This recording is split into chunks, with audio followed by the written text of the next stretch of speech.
There was a time, before phones lived on nightstands, when the first thing you knew about morning was a sound. Not an alarm, not yet. Something earlier than that. Something the house made on its own. If you grew up in a house like the one I'm thinking of, you know exactly what I mean. That particular stillness before 6 a.m. when the whole world felt like it was holding its breath. And then, almost gently, things would begin. The house would start to wake up before anyone in it did. It usually started with the furnace. There was a sound, a low, distant thud from somewhere below the floor, like the house clearing its throat. Then a hiss, then the tick-tick of metal warming in the cold. That specific expansion sound that old heating systems made when they decided the night was finally over. If your bedroom was above the basement, you felt it as much as heard it, a slight warmth rising through the floor grate, the house doing its quiet work the way parents do things before children wake up, with care and without fanfare. That furnace sound was as reliable as anything in your life. You heard it, and you knew someone had set the thermostat.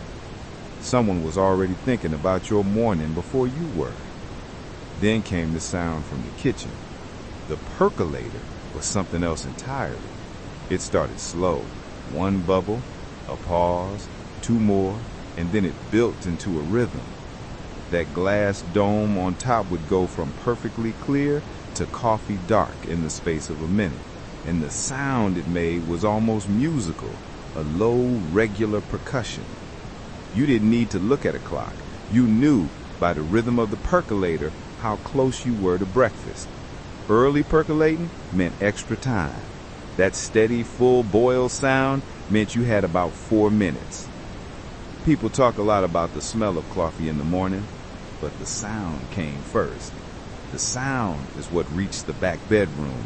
The sound is what told you the kitchen was alive. Every house had a stair.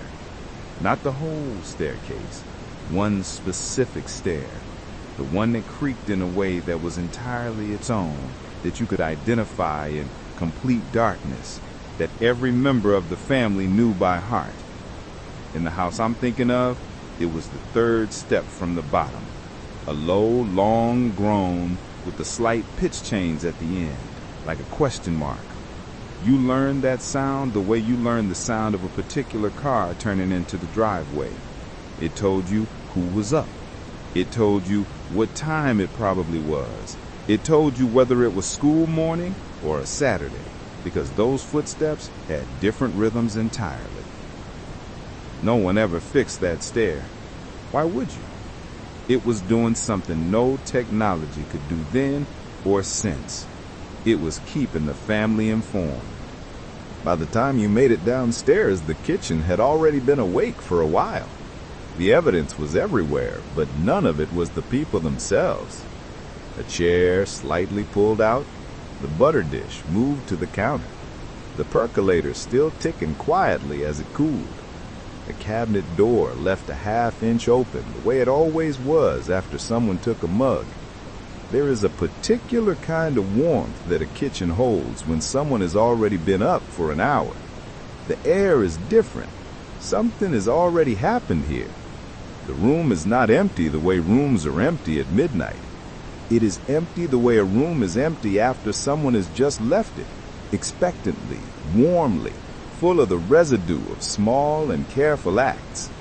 You were not the first one up, but you were expected. Some mornings before you made it downstairs, there was another signal, the bar of light under a door. It sounds like nothing, a gap, a draft, but anyone who grew up in a house where the rooms had working doors knows what I mean. That thin line of warm light across the floor meant someone was already awake in there, reading maybe, getting dressed, just sitting with the early hour the way some people do. You didn't knock. You didn't need to. The light was the message. Someone is up. The day is safe to begin. It was a kind of communication that required no words and made no demands. It was simply a door saying, "You are not alone in this morning." And then, at some point, the radio.